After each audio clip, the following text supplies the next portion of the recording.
Good evening. Welcome to the Board of Mayor and Alderman meeting for Monday, July 23rd. We welcome all those that are here this evening in attendance. We also welcome those that are at home viewing or viewing on their laptops. A couple things about this evening's meeting. We do have a portion of the meeting known as Citizens to be Heard. Several citizens have brought forth requests to speak. If you would like to speak, we do have the forms out front. They need to be filled out and signed, and they can be brought to the clerk here in front. Meeting is relatively short on agenda this evening. I would like to make a quick announcement. We did publish to the public by public notice that we met as a Board of Mayor and Alderman tonight or this afternoon at 4:45 in our administrative conference room here at City Hall to discuss legal matters under the attorney-client relationship. This is one of the record to reflect that as well. This evening, our invocation will be led by IT Director Tony Fisher. Vice Mayor Mary Ann Gibson will lead us in the pledge. Please rise.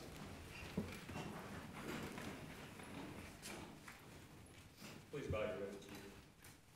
Lord, we are meeting today to conduct matters of city business. Be with the board in their deliberations and help them to be wise in their decisions.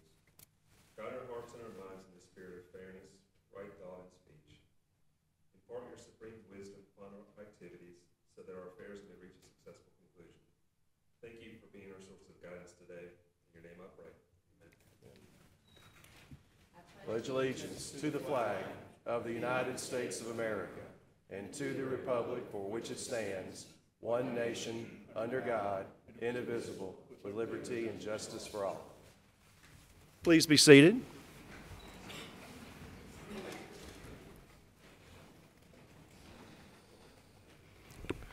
Brings us to item number 4 on the agenda, setting the agenda. In executive session, the board met. There were no movement on the agenda, nothing moved from consent or moved to consent or removed from consent. Is there a motion to accept the agenda as published to the public? Move to approve. Second. There's a motion and a second. Please call the roll. Alderman Barzizza? Yes. Vice Mayor Gibson? Yes. Alderman Massey? Yes. Alderman Owens? Yes. Alderman Yonda? Yes. Thank you. The agenda has been set for this evening. That brings us to item number 5 on the agenda, approval of the minutes from July 9th, 2018. During executive session, Vice Mayor Gibson made note of a couple of items or an item on a vote and has since been corrected. Are there any other modifications to the minutes this evening? Is there a motion to adopt the minutes as modified? Move to approve. There's a motion by Alderman Barzizza, second by Alderman Yonda. Please call the roll. Vice Mayor Gibson? Yes. Alderman Massey? Yes. Alderman Owens? Yes. Alderman Yonda? Yes. Alderman Barzizza? Yes. The minutes have been approved. Brings us to item 6 on the agenda this evening. Germantown Education Foundation, Treasurer for Teachers. Mr. Lawton? Yes, Mayor, we have the Executive Director of the Germantown Education Foundation here present to make a presentation to the board. Christy Ransom, if you would come forward, and congratulations. You are, I guess, the newly appointed Executive Director for the Germantown Education Foundation. Please share with us tonight your exciting news. Well, thank you. I would like to thank all of you for letting me come and speak tonight. And we have our 3rd year of Treasures for Teachers going on right now. It's a campaign that raises an additional funds for teachers to spend in their classrooms. For every citizen or corporate sponsor that gives $100, Knowledge Tree will match it with $20, giving teachers an additional $120 to spend on school supplies. I'd like to invite everybody to go to GermantownEducationFoundation.org and donate. We know our teachers don't have enough support. Thank you for supporting the foundation, those of you who have given already, and those who have given in the past. Any questions for our Executive Director of our Education Foundation? Thank you, Christy. We would just encourage the community to get behind our teachers. The Treasure for Teachers program is a valuable way to be able to help our teachers with their supplies and also take advantage of a match. I think the district gives each classroom teacher $100. This would match that with an additional $120 as well. And as mentioned, you can go to the website of the Germantown Education Foundation for more information. Brings us to item 7 on the agenda, Alderman liaison reports. We move from Alderman position 1 through 5. Alderman Barzizza. Thank you, Mayor. The Senior Commission met last Thursday, July 19th. Several items were discussed. The Street Light Watch Program is to report LG&W outages and damages throughout Germantown. This initiative, along with Lieutenant Edwin McGee, suggested that he could help with that initiative. Also, we discussed a check on the neighborhood program. Lieutenant McGee also and the commission discussed an outreach, I should say, to the neighborhoods to co-sponsor a task force to check on the neighbors. We discussed this at length throughout the course of the 45 minutes that we met, and we also discussed many ways of communicating with the citizens through email, what have you. That concludes my report. Thank you, Alderman. Vice Mayor Gibson. Thank you, Mayor. Neighborhood Preservation Commission will be holding the Neighborhood Summit October 23rd at the Great Hall and Conference Center.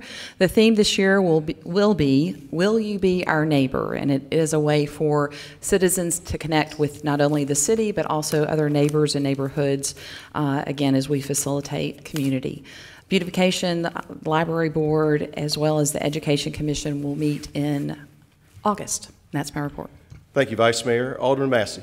Mayor, I don't have any reports from my commission this week. Thank you. Alderman Owens. Hi, Mayor. Thank you. The Planning Commission has not met since our last meeting, and as you know, the Parks and Recreation Commission is off until August. The DRC does meet tomorrow night with a few exciting items, which include signage for the Athleta store as well as for the Container store. That's my report.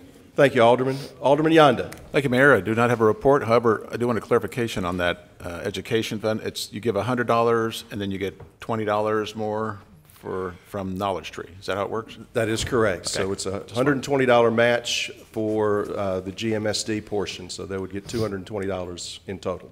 Cool. Thank you. Very good. That concludes our Alderman liaison reports and brings us to item number 8 on the agenda this evening, citizens to be heard. We're going to go over the guidelines for citizens to be heard, and then we will have our residents come forward. Citizens to be heard is a portion of our agenda. The Board of Mayor and Aldermen welcomes comments from citizens and offers the agenda item known as citizens to be heard at each meeting.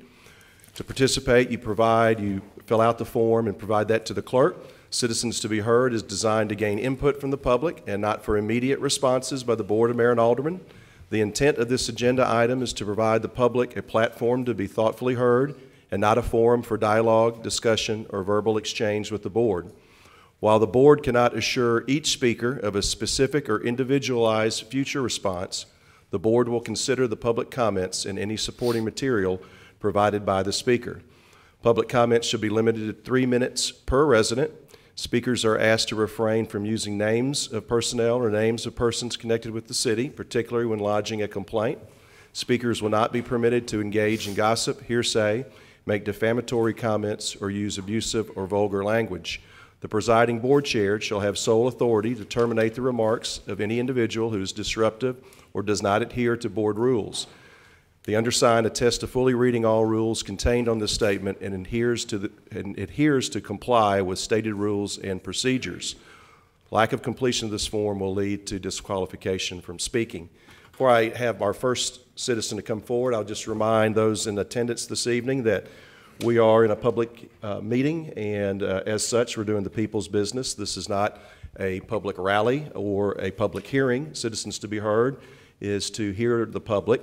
And I would ask that you would not applaud this evening after each speaker, and I will give you a couple of warnings if such occurs, but please comply with the rules. With that said, we welcome Mr. William Strong to come forward. Please state your name and address for the record, and you'll have 3 minutes to speak to the board. My name is William B. Strong. I live at 9255 Dogwood Road. Been a resident of Germantown since 1982.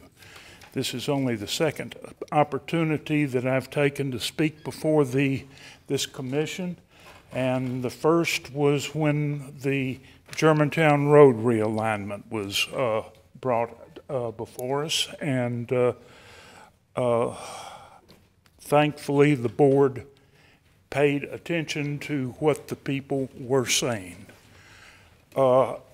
Today, I'd like to address the issue of apartments and the flood of apartments that seem to be coming to Germantown. As I understand it, we have right now slightly over 1,000 apartments in Germantown. I understand that there are over about 1,200 apartments under construction or in review in the pipeline to come to Germantown. Why do we need over twice as many apartments as we have right now? I think the citizens of Germantown do not want more apartments. And I think this would be evident if you truly listen to what the people are saying. And I guess my question would be to certain aldermen, what don't you understand about the people of Germantown not wanting more apartments, the density they bring, the increased cost that we will have on our school system, the many derogatory aspects of increased apartments in Germantown? Please listen to the citizens of Germantown and make this moratorium a stop to apartments. We really don't need any more apartments than we already have. Thank you. Thank you, Mr. Strong. Next resident is, and forgive me because your handwriting is very pretty, but I'm not sure if I'm going to be able to interpret it. Mary Ann Holman, I believe. Is that correct? Yes, the pen wasn't working very well out there. Please come forward, Ms. Holman, and state your name and address for the record, and you'll have 3 minutes. Thank you. Okay, my name is Mary Ann Holman, and I live at 7780 Hunters Run Drive. And I have been a resident of Germantown for 41 years. I have lived in 3 different places in 3 different sections of this town, and I love Germantown. And I think the problem we're having is all of a sudden in the last 2 years, there's all kinds of construction going. With my living off of Germantown Road, we don't know how all the traffic's going to go. We don't know the increase in all the schools. And Riverdale lost 2 classrooms when they took away the portables. So they're saying they're already full.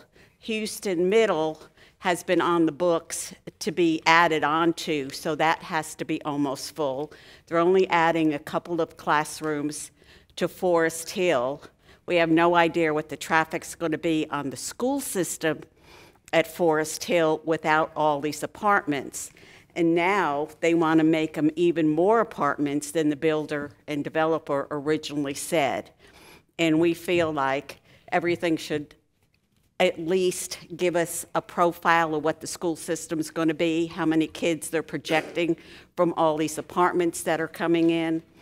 And we liked that Germantown felt like a town and not a city, and now we're feeling like we want to compete with East Memphis, and some of us just aren't happy with that. And we would really like a little bit more thought on all these apartments that are going in. And that's it. Thank you, Ms. Holman. Appreciate your comments this evening. Next speaker will be Jamie Pachinko. If you could come forward, please, state your name and address for the record, and you will have 3 minutes to speak to the board.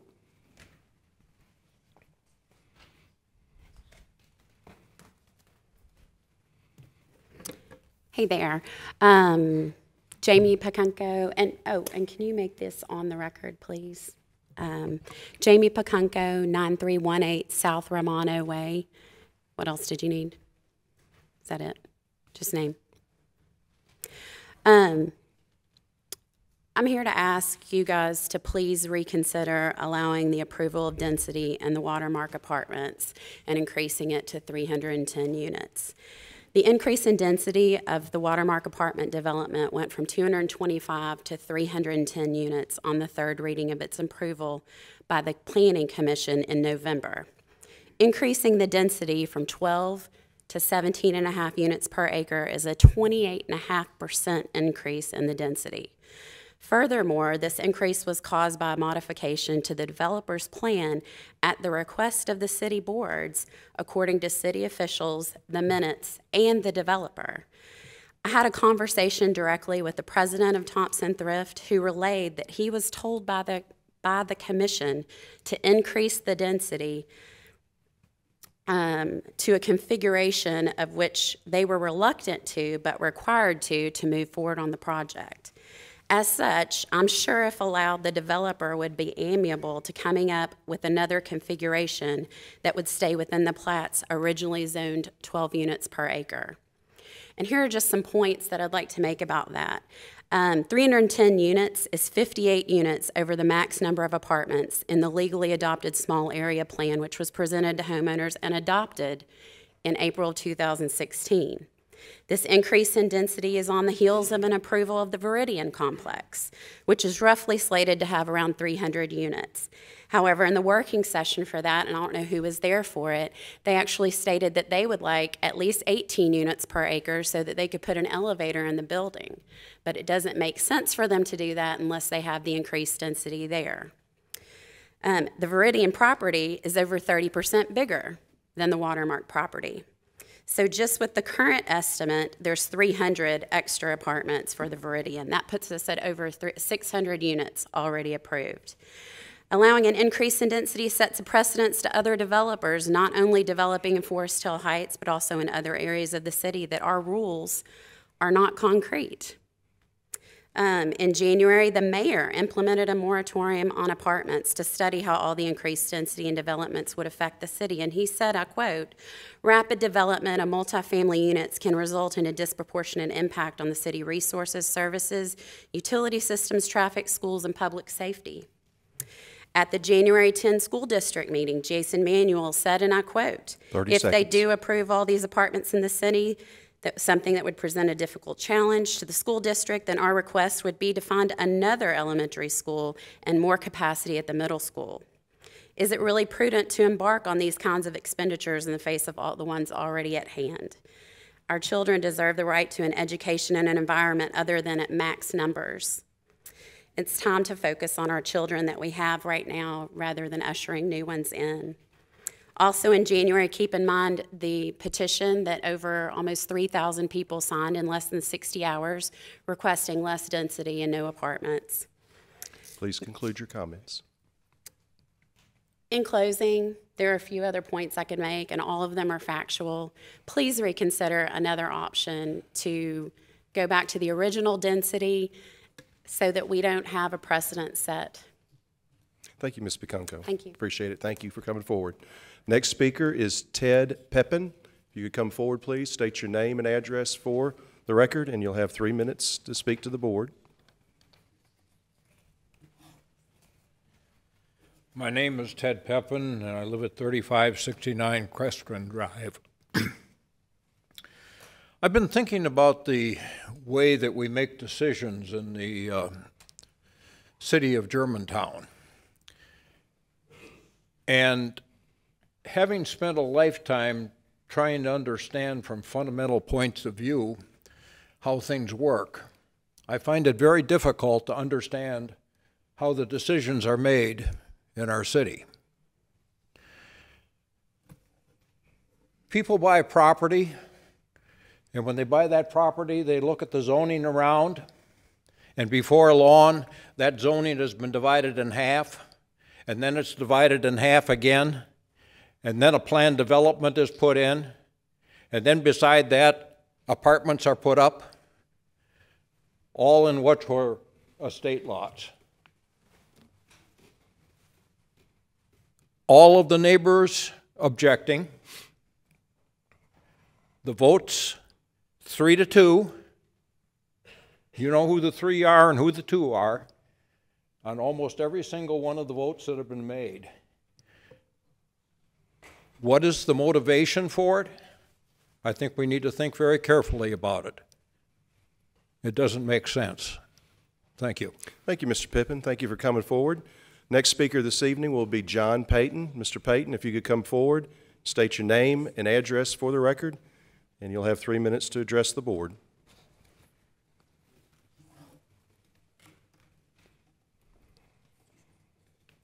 My name is John Payton. I live at 1705 Old Mill Road. I just wanted to say first off that calling an exemption on the apartment moratorium without even seeing the plans for Care For and them being made public, I think would be a huge mistake. Pushing from 12 apartments to 17 plus per acre on the Forest Hill Heights area, I believe that puts us approaching 100 apartments more. We went up from 225 to 310. Over what a study said we should even be getting close to in the next, I think, 10 or 20 years. We're about to blow that out of the water. That's just amazing. I believe at this point we're on track to triple the number of apartments within the decade at this rate. Now, these numbers aren't firm, but if we keep approving apartments and asking for exemptions on moratoriums, building apartments at the rates we're doing, we are going to triple the number of apartments and then blow past that one too. With that being said, housing developments in Germantown, none of these are exemptions or anything, are over 350 new homes being built right now in plans, in development, in empty lots that were trees. And, you know, I'm not going to sit here and be a tree hugger and say, we can't cut down trees. You know, we can't say that. But over 350 homes are being built right now without any push to do so. That's just developers coming in, developing new neighborhoods. And I think that's good. That's the way Germantown should grow. We have stores like Old Navy, the Container Store, Chicken Salad Chick, BurgerFi, Trader Joe's, Stacks, Five Below, Home Centric, all these things in existing developments. All of this without pushing for overdevelopment. That's the way I feel Germantown should grow. We should grow naturally, not push, and see how fast we can build everything out.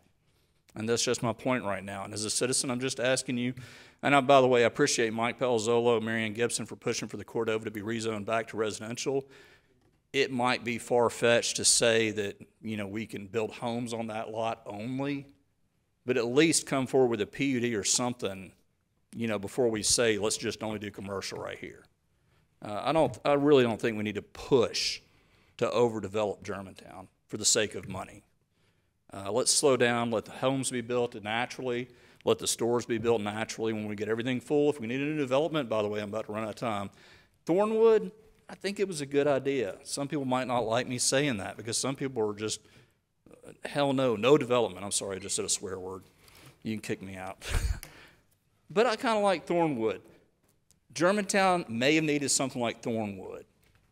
But to keep going with this, with all these different plans, is just pushing too hard, I think. That's all I wanted to say. Thank you. Thank you, sir. Thank you, Mr. Payton, for coming forward. Our next speaker is Pauline Lathram. If you could come forward and state your name and address for the record, and you'll have 3 minutes to speak to the board. Pauline Lathram, 6958 Country Road. The case for dense residential development is based not on logical reasons, but on myths. When we consider Watermark, 4 such myths come to mind. The first myth is that the city is following a citizen-driven plan. The citizens did participate in the Forest Hill Heights Small Area Plan, but the final plan has been ignored. It envisioned 252 rental apartment units after 10 years. Now, Viridian and Watermark are exempt from the apartment moratorium, and they total over 600 units in just 2 years into the plan. The second myth is that Watermark plus all future residential build-out will require no new schools. This myth rests on 2 unrealistic assumptions made by Mr. Manuel. First, it assumes that the owners of some large parcels will never sell. In fact, we know that some will change their minds, such as happened with the Arthur property. Second, this no new schools myth also assumes that for those parcels whose owners intend to sell, existing zoning density requirements will be maintained. What this board has done in the just the past years, greatly increasing the density levels of Viridian, Watermark, the Reeves property, and smaller projects, tell us that this assumption is laughable.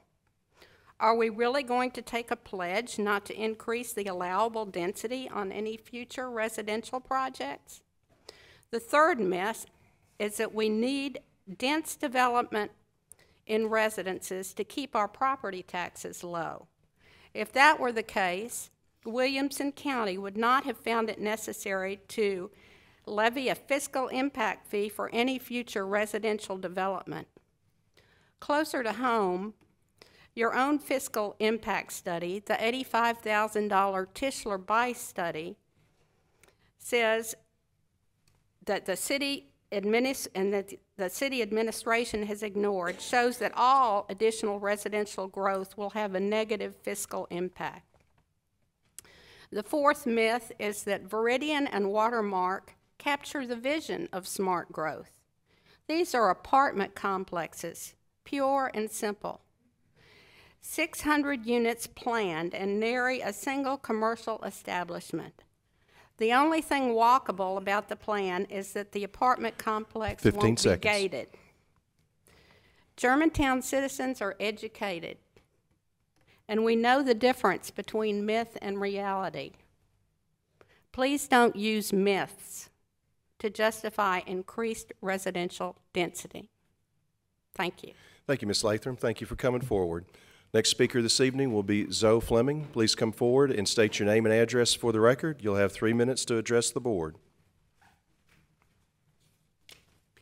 My name is Zoe Olivia Fleming. I live at 9645 Warning Dove Cove in Germantown, Louisiana, 38139. The following scenario will not occur. IRS will not give you back your taxes. Tennessee will not waive sales taxes.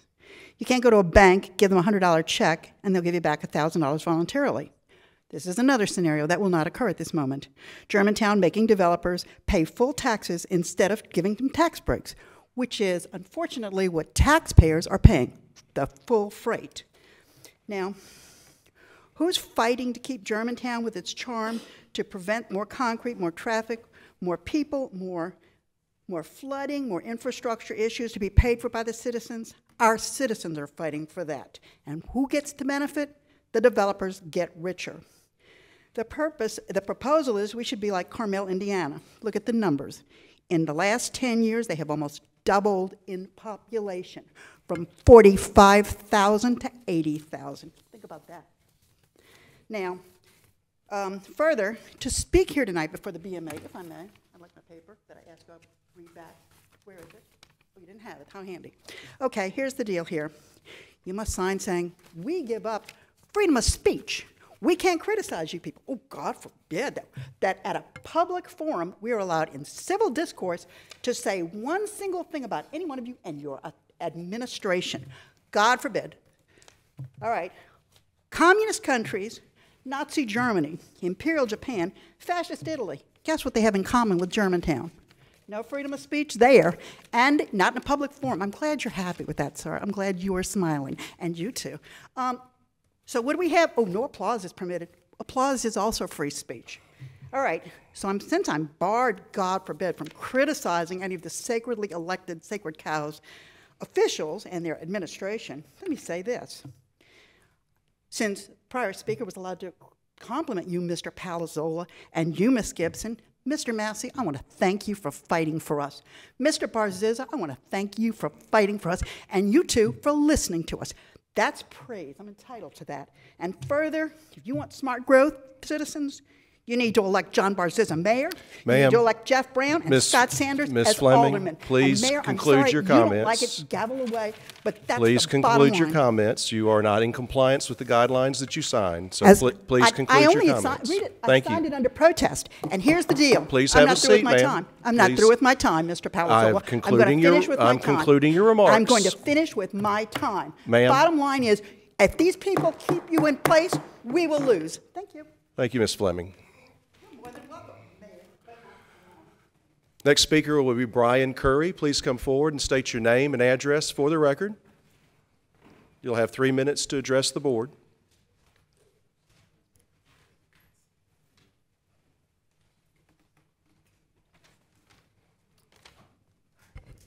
Brian Curry, 9321 Hollow Creek Cove.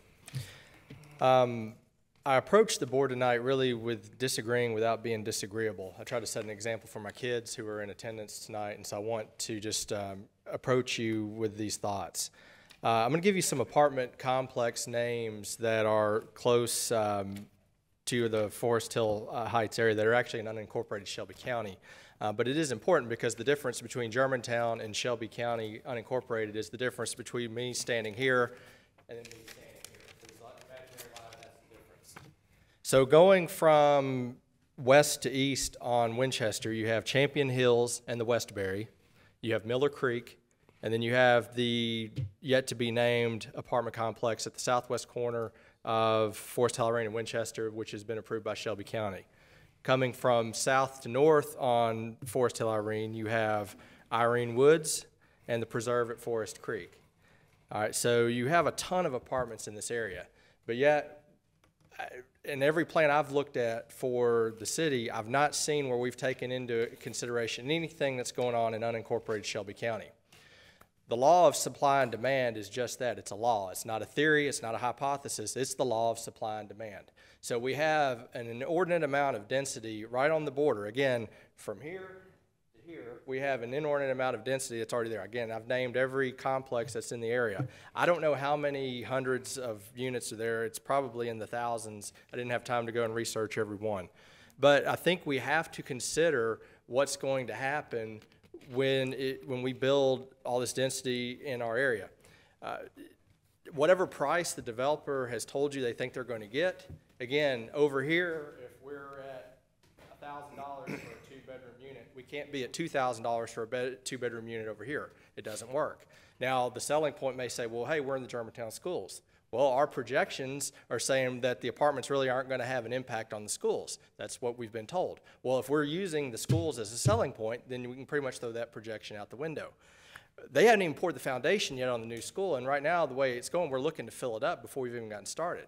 In my daughter's fourth grade class last year at Dogwood, we had 29 kids in fourth grade. It's insane. And we're already looking to fill it up before we've even got the new school started. So what I would just beg of this board is please listen to us on this. Again, we're not anti-development. If we're going to do development, let's do it the right way. Let's do it slowly.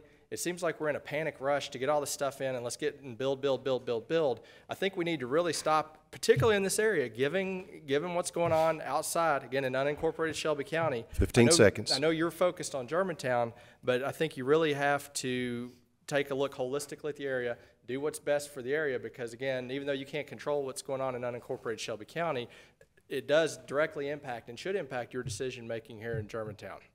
That's all I have. Thank you, Mr. Curry. Thank you for coming forward. Our next speaker will be Philip Connor. Mr. Connor, if you could come forth and state your name and address for the record, and you'll have 3 minutes to address the board. Ms. Betty, if you'd record my comments for the record. Phil Connor, 3664 Crestwind, Germantown 38138. Mayor, Vice Mayor Gibson, Alderman, forgive me for using a lot of notes, but my memory gets stronger when I have notes. I have 2 words about the Watermark. Don't get ahead of me, not those words. The words are spot zoning. The change of zoning or altering of zoning for the benefit of a single developer. Spot zoning has been ruled to be illegal in other states, and in Ridgeland, Mississippi, just south of us, the city of Ridgeland rezoned 30 acres for a particular store, one store. The neighbors objected, and the Supreme Court of Mississippi ruled it was spot zoning and was illegal. That was April of 2017. And let me quote one line from their ruling. The city of Ridgeland illegally tailored its decision to aid the developer. Sound familiar? That brings us right here to Germantown. Germantown Alderman on a 3-2 vote, December 11, 2017. This body approved altering T5 zoning, which only allows 12 units per acre, to 17.5 units per acre on the 18 acres approximately to be occupied by the Watermark. This is clearly a single developer, or to benefit a single developer, spot zoning. Now, we've heard it said in this room that the Watermark is vested. Well, let's hear what the Tennessee Supreme Court says about vesting. In the case of Ready Mix versus Jefferson County in 2012, to sum it up, the vested rights doctrine requires issuance of a building permit plus substantial construction and/or expenditures. I read Mr. Ross's comments in the paper this morning. The Watermark does not have permits. We're told about the plan. The plan says 252 apartments, and yet the Watermark has 310. Again, we're back to spot zoning because of the amendment that allows the 310 apartments. Spot zoning. Now, I have the plan in front of me, and other speakers have quoted the plan. Let's see what Germantown staff thinks about this. Comments of Germantown City staff, November 2017, about the Forest Hill Heights apartments. As far as the park, now the park was a third apartment complex that's now gone away, thankfully. But as far as the park is concerned, not much to be said other than it does not really fit with the plan for the area. But then, these are the important words, but then the apartment projects, the other apartment projects do not either. Viridian, Watermark do not fit with the plan. This is comments of city staff. We keep getting the same old stuff.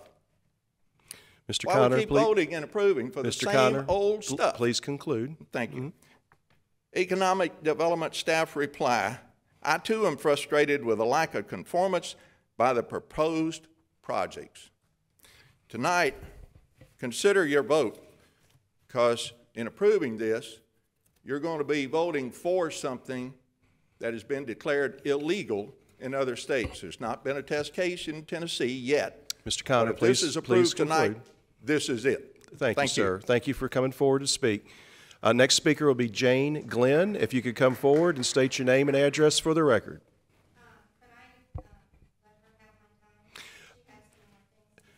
We do not yield time. If you'd like to speak, you can come forward and speak to the board, or you can just yield that you're not going to speak this evening.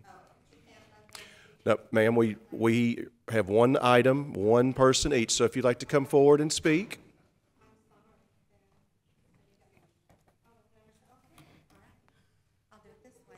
Please state your name and address for the record. My name is Jane Glenn. I'm at 2818 Brownleaf Cove in Germantown. I really wasn't going to speak at all except to beg you not to go through with these since I've been here since 1982. There was a little sign that said horses 10 miles an hour when we came here from Kansas City, and I thought, that is awesome. And then I drove through Germantown, and I didn't see anything because everything was clear off the side of the road. I had all these trees, and I thought it was awesome. I thought it was great, and it's not anymore. Now that my family comes to visit, they say, what's going on? What happened? And I'm up here to ask you the same question, what's going on and what has happened, because I'm just so sad about all of it, and we don't seem to have a way to stop you except to come and beg you to stop. So since she was reading, I'll just keep going with what she had to say because she was on a roll and I was excited about what she was saying. Okay. She said, start with number 7. We are already expanding FHI to allow 5 lanes, which I know that's just going to kill me. There is a new school about a mile from the development. There are multiple other apartments in the area, and Memphis is building one right on the corner at Winchester. And Forest Hill, Irene, is it prudent to allow another expansion of density? That's also kind of scary because I am a member of Harvest Church, and that is scaring me to death over there, all of that stuff going on. Anyway, in addition to the change needed in zoning to allow this approved density, another unprecedented 7 warrants were needed to approve this project. Rules, density, and zoning are put in place for a reason. With this, many changes, this project seems a far cry from falling within the standards of smart growth and takes on many characteristics of spot zoning. There was a recent case in Mississippi where the municipality was found guilty of spot zoning. Does this put the city of Germantown needlessly at risk? And I just heard about that tonight, and I'm excited about the fact that there is spot zoning, and I hope that someone will look into that because we've got to stop you some way, and I really don't know how to stop you. So maybe this is a great thing. I hope so. The Smart Growth Code says that when you consider a change warrants relating to smart growth, in determining justifiable reasons for granting a warrant in all events, the PC shall take into consideration whether proposed deviation may be granted without substantial detriment to the public good and without substantially impairing the intent and purpose of the provisions of this code. I'm glad you let me to read this. I'm just up here to beg you, as a grandmother with children in school, that you please listen to the people. I don't know who all of you are listening to. I can't figure it out. In December, the first time I came to a meeting, I did not know what in the world. You all live here. So if you live here, why if you live here, are you trying to push all of these things on people that are saying, no, we don't want it? So anyway, thank you. Thank you, Ms. Glenn. We appreciate your comments this evening. That concludes citizens to be heard. Mr. Speed, you had come forward and handed something to the clerk. Did you do that on behalf of someone? Because I do not have one in your name. Okay. Thank you. Thank you, sir. That concludes citizens to be heard. On behalf of the board, I want to thank everyone who spoke this evening and everyone in attendance for keeping Germantown-like decorum, so that's much appreciated, and we appreciate your comments as well. That brings us to the consent agenda. Consent agenda was thoroughly reviewed in executive session. I'll go through and read into the record each item for consideration by the board. Item 9A, contract City Hall elevator replacement. Item 9B, contract GPS contract 1-year extension. Item C, 9C, right-of-way acquisition track 5, Forest Hill Irene Road improvements. Item 9D, right-of-way acquisition track 6, Forest Hill Irene Road improvements. Item 9E, right-of-way acquisition track 7, Forest Hill Irene Road improvements. Item 9F, right-of-way acquisition track 13, Forest Hill Irene Road improvements. Item 9G, grant, Tennessee Disability Coalition. Item 9H, purchase annual fleet and heavy equipment tires. Item 9I, professional services agreement, supplement 2, Forest Hill Irene Road improvements. Is there a motion to accept the consent agenda as published and as announced this evening? Move to approve. Second. There's a motion and a second. Please call the roll. Alderman Massey? Yes. Alderman Owens? Yes. Alderman Yonda? Yes. Alderman Barzizza? Yes. Vice Mayor Gibson? Yes. Consent agenda carries this evening. We move to the regular agenda, item number 10, project development contract number 1223 and final plan, Forest Hill Heights amended plan development, phase 19, the district at Watermark. Mr. Ross. Thank you, Mayor, members of the board. The item in front of you tonight is project development contract number 1223, along with the final plan for Forest Hill Heights amended plan development, phase 19, the district at Watermark. As you know and have heard this evening, in 2016, the board adopted the Forest Hill Heights Small Area Plan, which was a concept plan for the area, and in conjunction with the plan's recommendation, rezone the subject 17 acres to T5 Urban Center with the approval of Ordinance 2016-09. That also included the surrounding area of Forest Hill Heights, which includes the entire plan unit development of Forest Hill Heights. On November 7th of 2017, the Planning Commission recommended approval of the outline plan amendment for the Forest Hill Heights plan development to allow T5 uses within the boundaries of the existing plan development, and also approved the final plan in accordance with 23-575 outline plan, final plan approval. The BMA approved the amendment on December 11th, 2017, and the amended outline plan was re-recorded at the Shelby County Registrar's Office on December 20th, 2017. This development contract, if approved by this board tonight, will allow the construction of just phase 19 of the Forest Hill Heights amended plan development. This proposed development is a new 310-unit multifamily development on property that's within the Forest Hill Heights smart growth area. If approved, this project will fulfill the Germantown Forward 2030 strategic objective of development practices supporting economic sustainability and economic development policies encouraging investments in key commercial areas. That concludes staff recommendations. We are available for questions, and the applicant is also here for any questions. Thank you, Mr. Ross. I know the applicant is here this evening. Does the applicant wish to make any kind of presentation at this time? Just come forward and state your name, full address for the record, and you will be allowed to speak to the board. Yes, Paul Thrift, 901 Wabash Avenue, Terre Haute, Indiana. Mayor and Alderman, appreciate you hosting us this evening and allowing us time to speak. We are most excited to be starting this project in Germantown. I agree with the comments. It's a very special place. It's been a most rigorous approval process. I can say the most rigorous process that we've been involved with in the history of our company, and I think that's a healthy thing. We believe that has resulted in a project that we are all going to be very proud of, certainly a premier project, a multifamily project that we're going to be very proud of. We are looking forward to being a member of your community, and my partner and I look forward to owning this project and operating it in your community for a very long time to come. And so we appreciate the process that has led us to the product that we're going to move forward with. I'm here this evening specifically to address an affidavit that was filed regarding a phone call that I made to Mrs. Pacunco. And I indeed did make that phone call. That was at a time after they had made a filing, which I read with some interest, that they had made a statement that they were not against the Watermark project.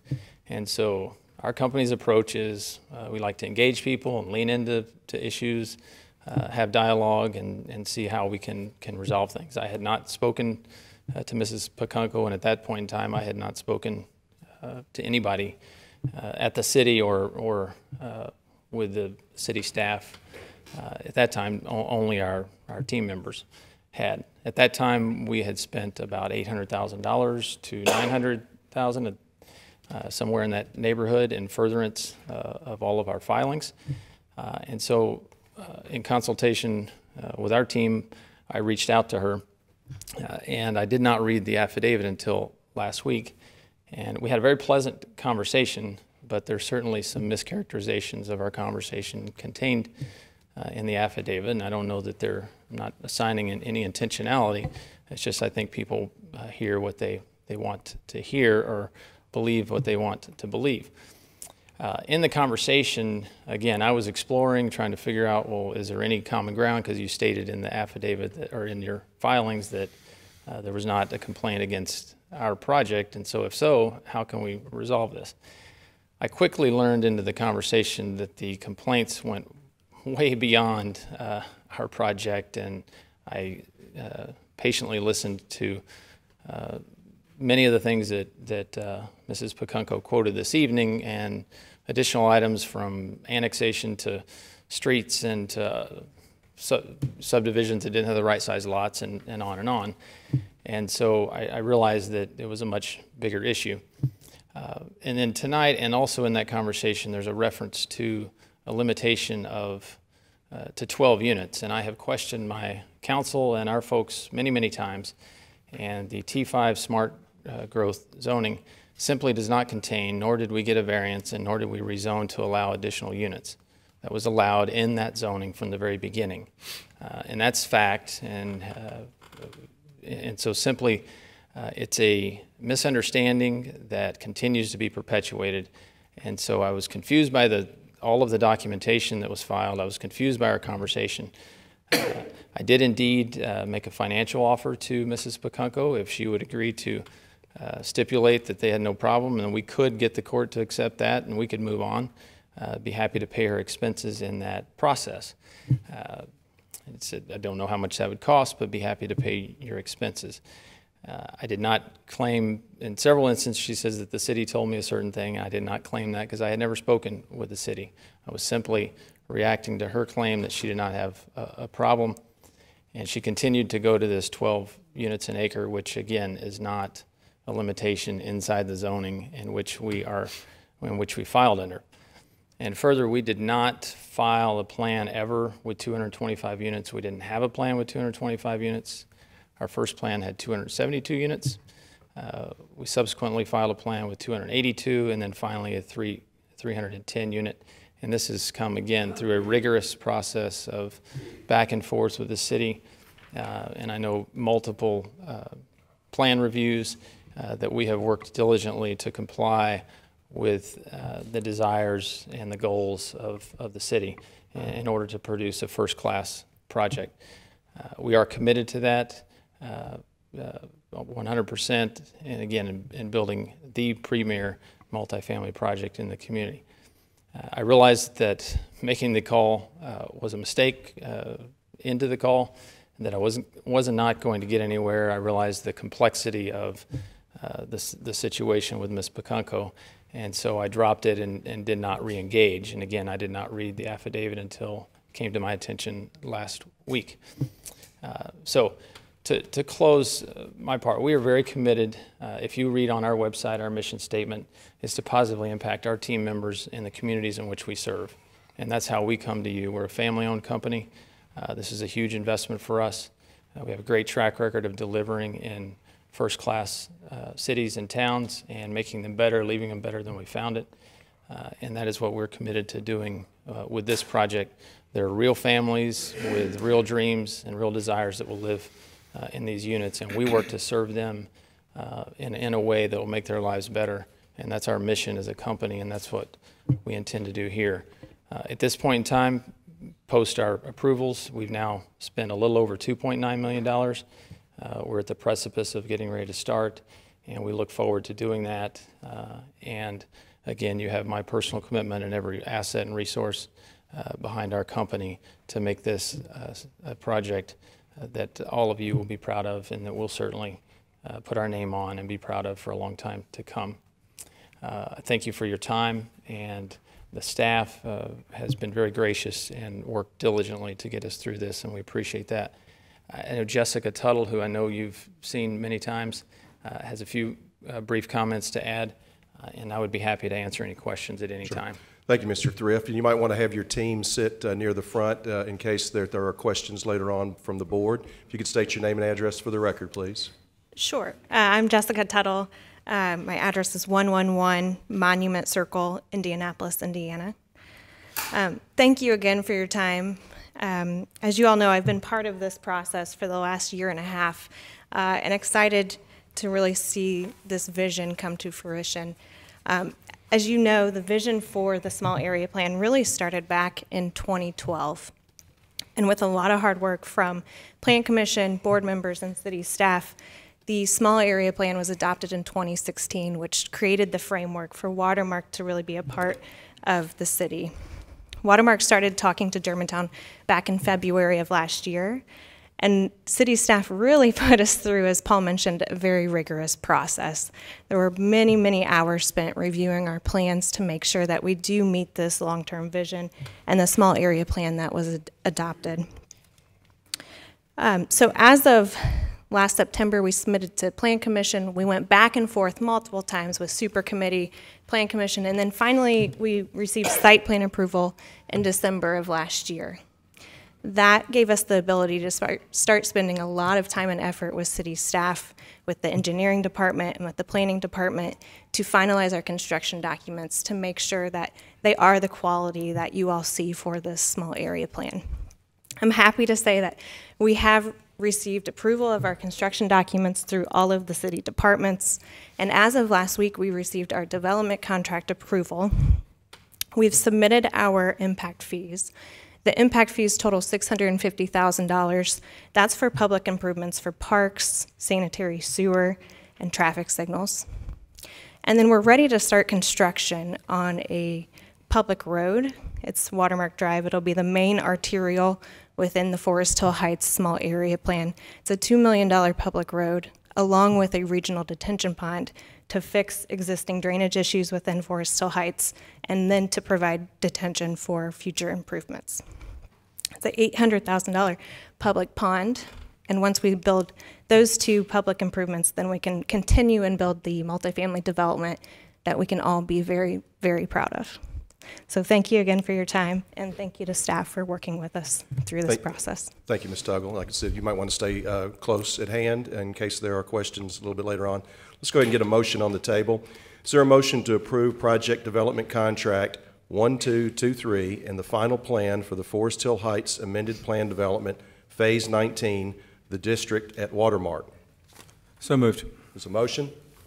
Second. So motion and a second. Before I open the floor to questions, I am a voting member of this body, and I vote in the case of a tie, and it would behoove me to ask questions myself, and I'll take the prerogative as the chair to ask a few questions for the sake of the folks that are here this evening and those watching, and also for the record, both the recorded record. I would like to read the affidavit that was prepared, a sworn affidavit by Jamie Pacunco.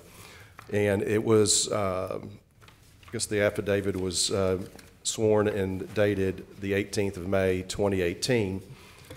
And I'll read through the points that were made. And Mr. Thrift does not, indeed, he admits to the call being made. On Monday, May 5th, 2018 at 3:53, I, Jamie Pacunco, received a call from Paul Thrift, President and CEO of Thompson Thrift Development and Watermark Residential. He said he had previously tried to contact Mr. Connor to no avail. Mr. Thrift said it had come to his attention in reading our argument against Watermark's motion to intervene that we were not actually opposed to their building the Watermark apartments, but it seemed that this was more a disagreement with the city regarding the density in Forest Hill Heights area. He asked about the background of the area, and I relayed a brief background about the part of the city and the Forest Hill Heights area. Mr. Thrift said that the city of Germantown relayed to him that Mr. Connor and I were merely against the development of the Watermark apartment complex specifically, but not the density of the area. And that if that wasn't the case, he asked if we would be willing to come to some sort of agreement between Thompson Thrift, the city of Germantown, and us stipulating the fact so that they could begin their development. In exchange for making this agreement, Mr. Thrift said they might be willing to help fund the legal expenses in our continued suit versus the city and mentioned a range of $30,000 to $50,000. Mr. Thrift seemed unaware about the erroneously amended zoning in the area, which in its original form would prevent the Watermark from building at its current proposed density, and said the city told him that no zoning changes were needed to build the Watermark complex. I said I would send him information which explained the past and current zoning in that area, at which time he gave me his email. On Tuesday, May 6th, I emailed Mr. Thrift a copy of the original petition, including exhibits. On Saturday, May 12th, 2018, Mr. Thrift acknowledged receiving the email and that he would try calling back the following week. And so, Mr. Thrift, if you could come forward, I have a few questions of you, again, before I open the floor to the Board of Mayor and Aldermen. And you have duly recognized that this conversation occurred, and I have a couple of questions. As a matter of fact, I've written them out. Please help the people of Germantown, our Board of Mayor and Aldermen, and the city staff and me better understand the motivation and tactics in securing a private agreement with our resident on this issue. Why was this something that was brought forward? As I said, at that point in time, I had read with, I guess, surprise when the statement was made in the filings that their beef or their complaint was not with the Watermark project. So I consulted with our team and our internal counsel that if their problem is not with our project, but yet with greater things outside, if they'll stipulate to that, would that allow our project to move on? And what our counsel said was that if it would require a tri-party agreement with the city and with the complainants and with us, and then the judge would have to accept that. And so what I was trying to do is reach out and build a bridge with her to find out, is that true? And she did confirm on the conversation that yes, that's true. We understand that you're going to have a project there. As I recall, the tone of it was we don't like the number of units, but we understand there's going to be a project there. It's received approval. So if you ask the question of what was the strategy or the motivation, was to try to build a bridge, figure out if there was any way. To my understanding, that any agreement would have had to have been a tri-party agreement with the city, the complainant, and us, and then submitted to the judge to have that removed. I didn't even know if it was feasible or possible. I started down the path with her. I quickly realized again that there were several points of fact that she was not accept or was confused upon, and that had to do with the density.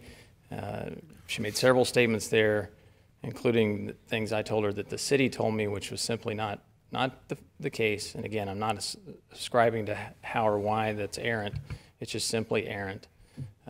So I hope I answered your question. Thank you. And I have a couple of follow-ups. Did Watermark at Germantown, Tennessee, LLC, request to be an intervening respondent with the City of Germantown in defending the decisions of the people of Germantown's boards and commissions? Did you wish to be a intervener in this particular case? We did petition, yes, sir. Well, that would beg the question that if you were working with the city to defend its decisions, how could you be working with the residents who brought that suit forward to, in essence, fund that fight? Okay, we had no intention of working with them in their fight against the city. We had no intention of getting at odds with the city. We were going through a process, planning to be, a long-term corporate citizen here. What I was trying to do is build a bridge with her that we could then bring the city in to try to bring resolution to this issue. There was no intent on my part to help fund or fuel a continued fight with the city or complaint with the city. It was simply to try to move this project forward. I was trying to offer financial assistance in the preparation so they could afford attorney. As I'm sure you know, they were acting on their own accord. Pro se, yes. And that if we were going to put some agreement like this together, I knew it would require counsel to make it happen in a form that would be acceptable to the judge. Again, once I was into the call, I realized this is never going to happen. This was a mistake. However, I was already in the conversation. It was very respectful. Once I removed myself from the conversation, I dropped it and didn't go back to it. So I had no intention ever of fueling, funding, or participating in any fight with Germantown. It was simply trying to build a bridge with her. Again, in hindsight, it's 2020. I saw that was not going to be feasible, but my curiosity on their own statement was that in their filings that their problem was not with this project specifically. And so, again, we had spent a lot of dollars at that time. I have, to this day, our superintendent that's sitting waiting to be transferred. So we had a lot invested. I was just simply, and this is the way we operate, is just to lean into projects or situations, try to have dialogue, try to open up a conversation, and that's what I was doing. Sure. I have two more questions. Did you notify the owner of the current property, Forest Hill Associates, of your intentions to finance current or additional litigation by residents to dispute zoning for the Forest Hill Heights area? So in essence, Forest Hill Associates were partners with the city at one time to create the small area plan. Did you make them aware that you were potentially going to fund future litigation? I did not make them aware. I did not have a conversation with them. And again, I simply wanted to correct, I was not working to fund future litigation. I was working to fund a solution to that problem, to try to gain resources so they could get counsel in order to gain an agreement was my goal in making that offer. Well, last question, and maybe it'll be rhetorical at best. Your company worked with the city to defend the approval your company was granted, and at the same time attempted to make an arrangement with our residents to fight the current zoning of the Forest Hill Heights small area plan. And again, this is rhetorical. Please help me understand how we should consider you a trusted partner to work together in the future. I'm not going to ask you to answer that. I hear that you're telling me about relationship. I don't know if I sense that, so I'll conclude my remarks with just a statement. We worked together for the better part of a year in good faith with Watermark to create a signature property in our community, a property that met strict standards that followed the Germantown tradition of having residential quality that exceeded market standards and creates a property of national distinction. I believe staff and the Planning Commission helped create a signature project by having you go back to the drawing board 4 or 5 times to create a standard of excellence. We did work together on that. Our community looks to build relationships with the developers built on mutual trust, high sense of character, and the meeting of high expectations for our residents and their elected officials. Your actions lead me to believe you are more interested in a transactional relationship and not one centered on mutual respect and trust. So probably another rhetorical question, one that begs the question, why should the people of Germantown feel comfortable working with you? You know, if I'm called tonight to make a vote this evening to break a tie, I don't think I can support this development project moving forward. So I've said my speak. I will open the floor to the board to ask any questions of staff or the applicant. Alderman Owens. I'll just reiterate, Mayor, some of the things I guess you mentioned. I've been through this from the inception at the Planning Commission level and been where we tried to get a better product and tried to make it fit with our smart growth plan. You know, we felt like we were following the small area plan. And in fact, yes, there were some changes that increased the density, but I'm greatly troubled by the affidavit that we've been provided in which this developer attempted to secure an agreement with a private citizen and agree to fund their legal cost in a suit against the city. I don't believe that this type of behavior is, I believe it is contrary to our Germantown Forward 2030 community values, such as a culture of excellence and kindness. Germantown Forward 2030 also places a value on local and regional partnerships, and it's hard for me to understand how we can be expected to enter into a valued partnership with a developer in whom we have lost trust. That'll conclude my remarks. Thank you, Alderman. Anybody else would like to speak? Alderman Massey.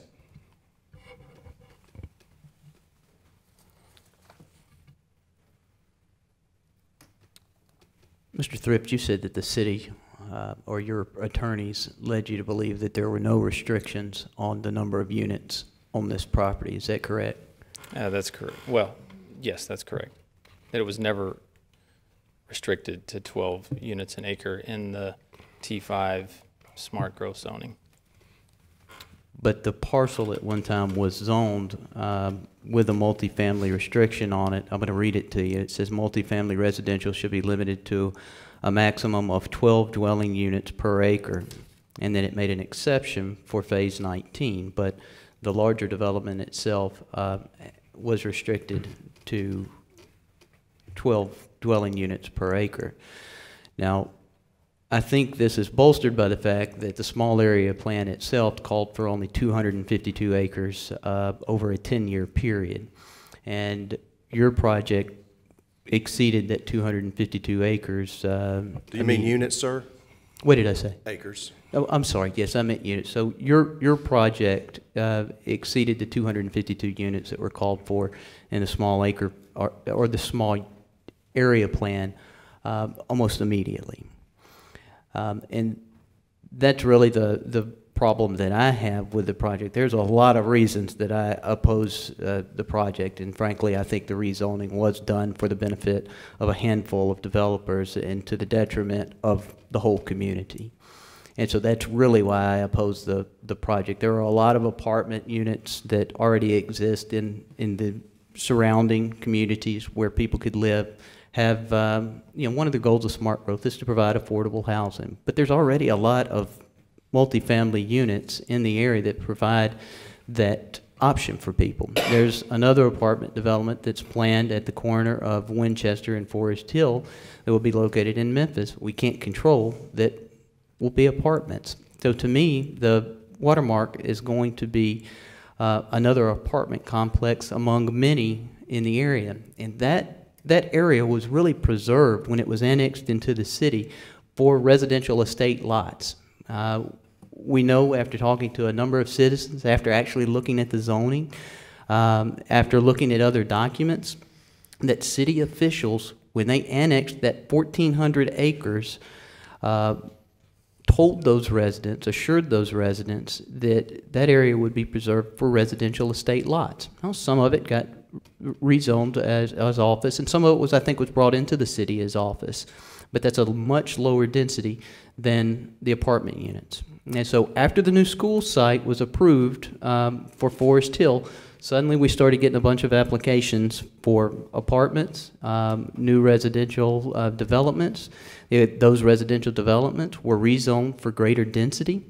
So all of those changes have come about since you applied for approval of your project.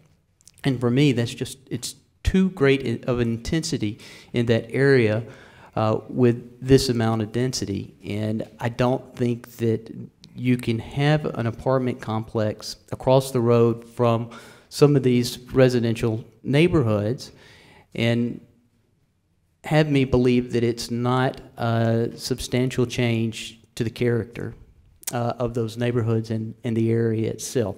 So for me, that's why I'm opposed to the project. I've got some comments that I'm probably going to read into the record in the second round, but who have you been working with in the city to get these to get this project approved? Tell me the process that you used. We work directly with your planning staff. Do you know the names of the people that you worked with? I don't personally know their names. I know Cam that introduced the project tonight has been a part of that, but I have not met personally with the staff. Has the city offered you any incentives for building your project in Germantown? No, sir. What obligations do you have as far as creating a park in that area? What are you doing as far as preserving the park area? I know that we're building a road, building the detention pond, and I'll have to defer to Jessica as far as the park. Sure. So the park is an impact fee which we give to the city to use as they see fit for that area. We also are required, though, by our development contract to build civic spaces. So we're actually inviting the public to enter and use some of the amenities along our public right-of-way. But the park impact fee is up to the city to decide how to use. Are you aware of any agreements that were made by the city to purchase land owned by Forest Hill Associates for a park? I'm not. Are you aware of any agreements between the city and Forest Hill Associates to pay for the cost of improving roads to and from that park? You'd have to ask Forest Hill Associates. Are you answering no? No, I can't speak for that, for them. Would anybody at your company be aware of any of those details? We're not aware of any agreements between the Forest Hill Associates and the city for... Let me explain why I'm asking some of these questions. I have found information that shows that members of city officials were in talks with Forest Hill Associates, which is the landowner of your property, to pay $1 million for about 4.3 acres for a park. And I'm just curious if that's going to be part of the expenses that we're going to incur as a result of this project or other future projects going forward. There are also agreements for the city to pay for the construction of the roads to and from some of these properties. And so I'm trying to get a handle on exactly what the costs are going to be to the city, because the aldermen weren't privy to those discussions. We didn't take part, we didn't approve those incentives. And so I'm just trying to get an idea of that. You know, I think we have $1.2 million allocated to fund the water line that's going to be widened to support the density of the development. There were plans to widen Forest Hill Irene Road before the school was ever there. So we know that the plans were in place to help support the density that was planned for south of Winchester. And I'm just trying to figure out what you know and what you can give me some insight on regarding some of these costs. I can't speak for Forest Hill Associates, but I can speak to the cost of the new public road. I know it's over $1.8 million, and that's 100% responsibility of the seller to pay for those costs and Watermark to pay for those costs. The water line is through MLGW, so actually Memphis Water. We've worked out a contract with them, and we're paying their fees for water line improvements. I'm not aware of any agreement that was ever signed for the park. I don't think it exists. And our development contract is public, so our agreement with the city can be looked up and reviewed. Are you aware that the aldermen have been told that the water pressure to support the increasing density in that area will not be sufficient unless we expand the diameter of the water lines going down Forest Hill to support those developments? I'm not aware of that, but Watermark is such a conservative developer that we would never take the risk to build a new multifamily project if there were water pressure issues. Our engineers have studied that in detail. Alderman, you have 30 seconds left on your first round. Well, Mayor, I'll just ask you then, why were we told that that we needed to build this new water line to support the developments south of Winchester in the annexation area if that's not true?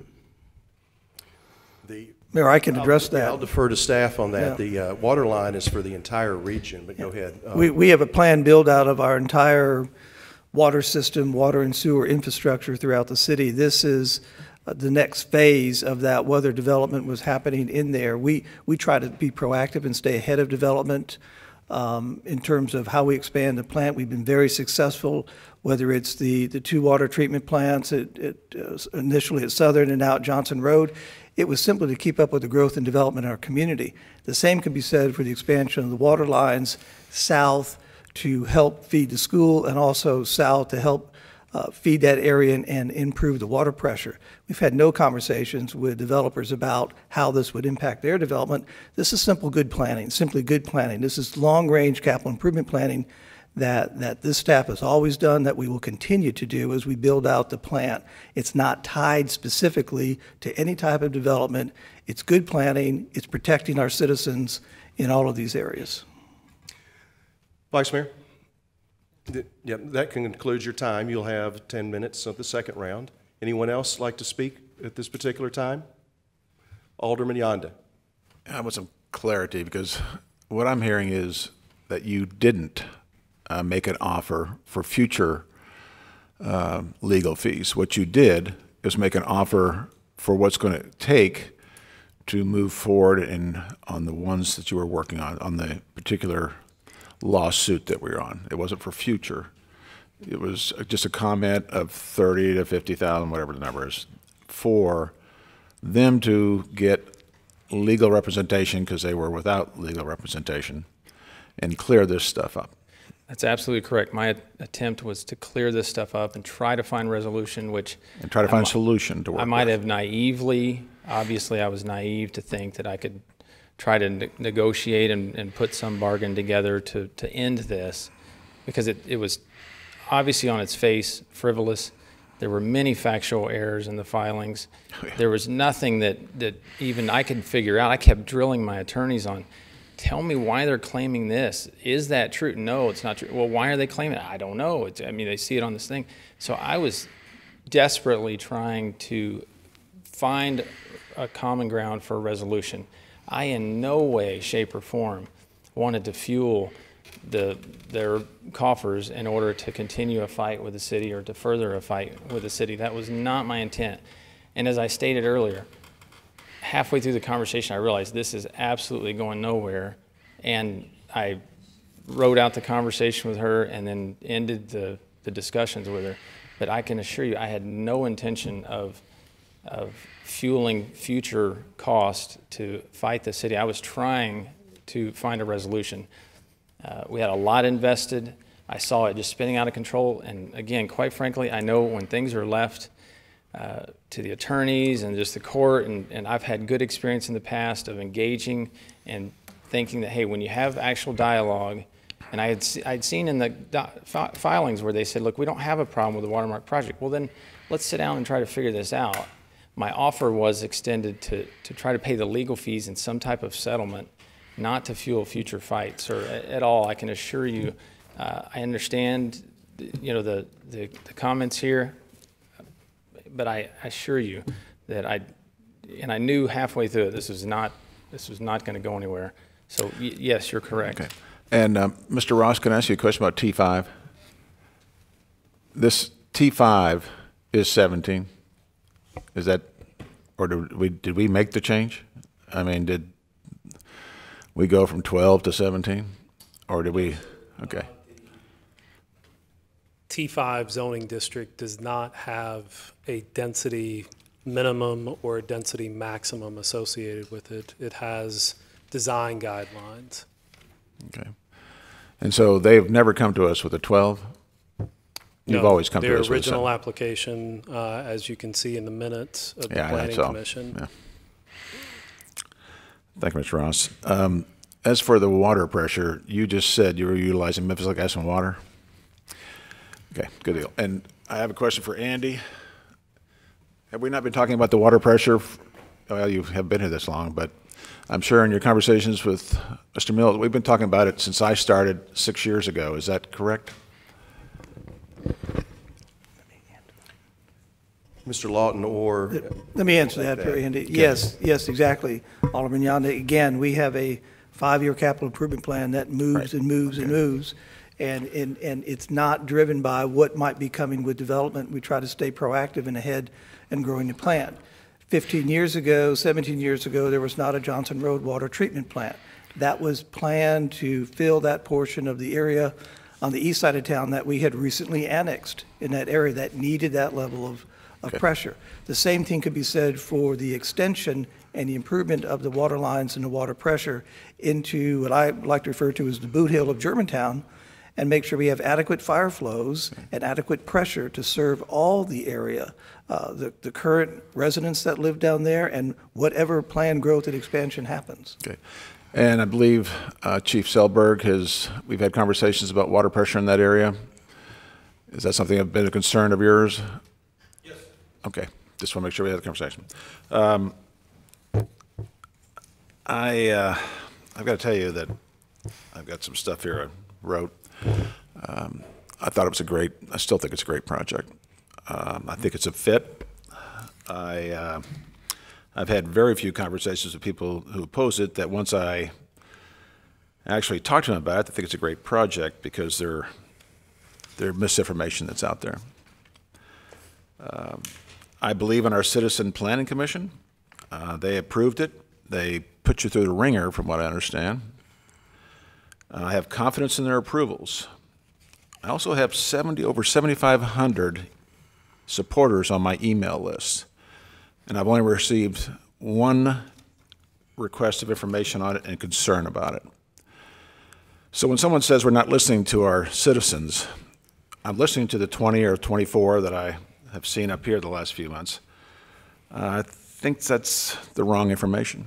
I mean, I'm positive. I mean, I got over 1,200 emails on guns in the park, or texts or notices or phone calls. I kept up with it. I think all of us did when we were here for Guns in the Park.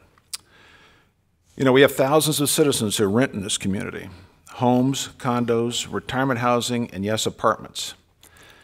And they are as much a part of this community as anyone else. I have seen some of the rhetoric on renters, and I'm somewhat shocked. But then, I think you can expect just about anything on social media these days. I'm beginning to believe that you can pretty much be sure that what you read on a social media or blogs is in fact not fact.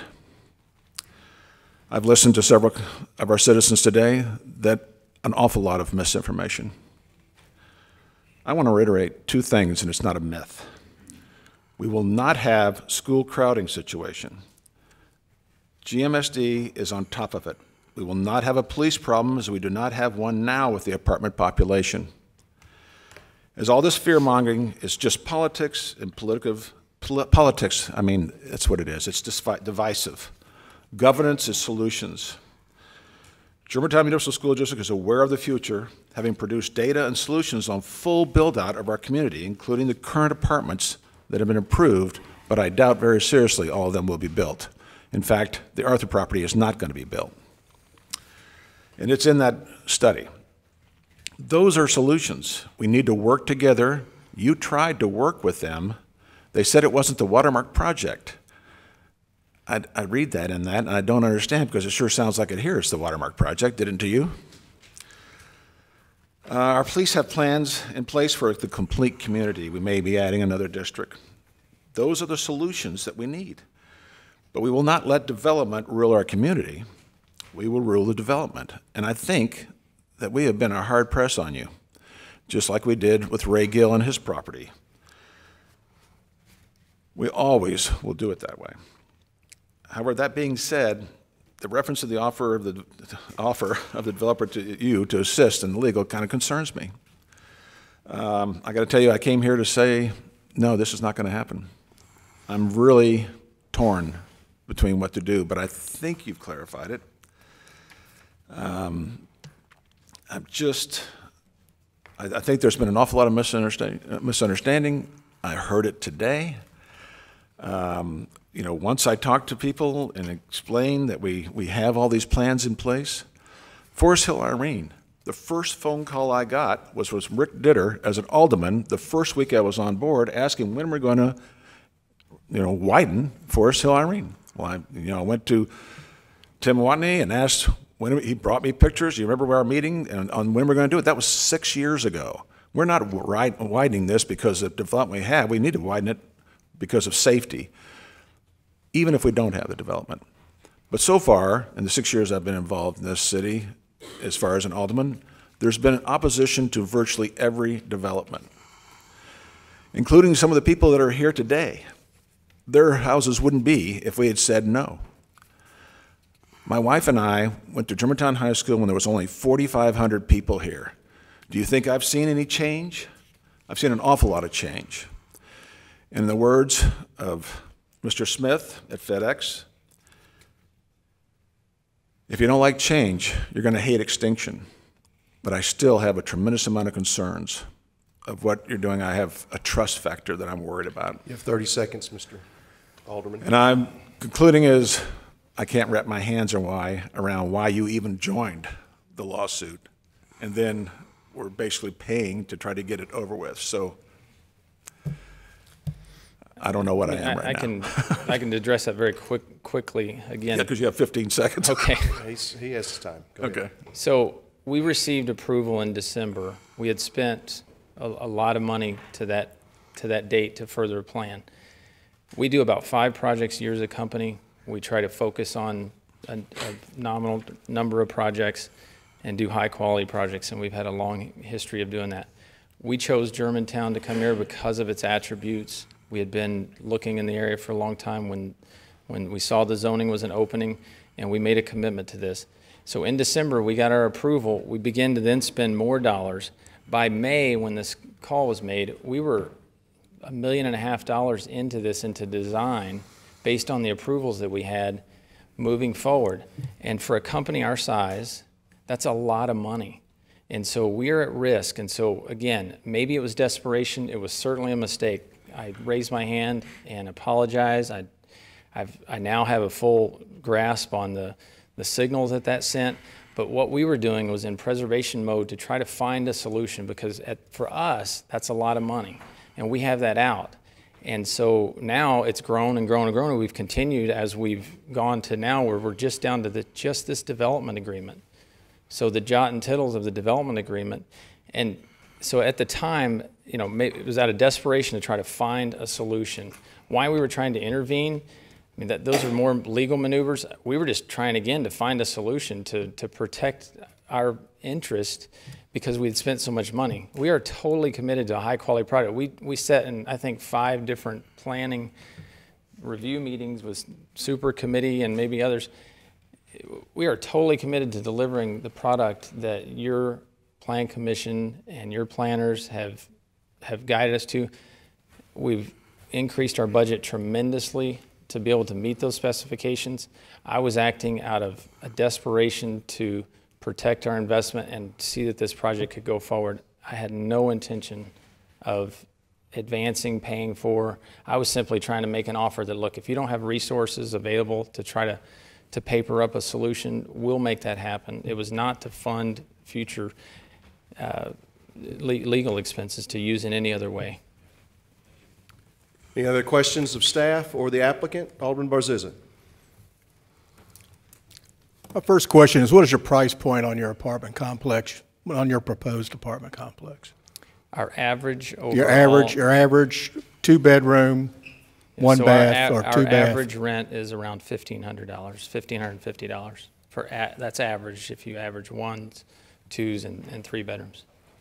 Okay, what would be the rent for the smallest unit, one bedroom? The smallest is in the neighborhood of $1,100 for a one bedroom. Do you know what the competition is charging all along Winchester from essentially Wolf River? We do. Well, to we do to Collierville to yes. Not Byhalia Road. Yes, and we are very in line with Miller all the way to the east into Collierville. We're priced right to them. And so after a number of years, and we've seen apartment complexes along Winchester on the west side of Nonconnah go down in their pricing. Consequently, there's opportunities for crime and so forth. What's to prohibit crime for overtaking Watermark and in years to come?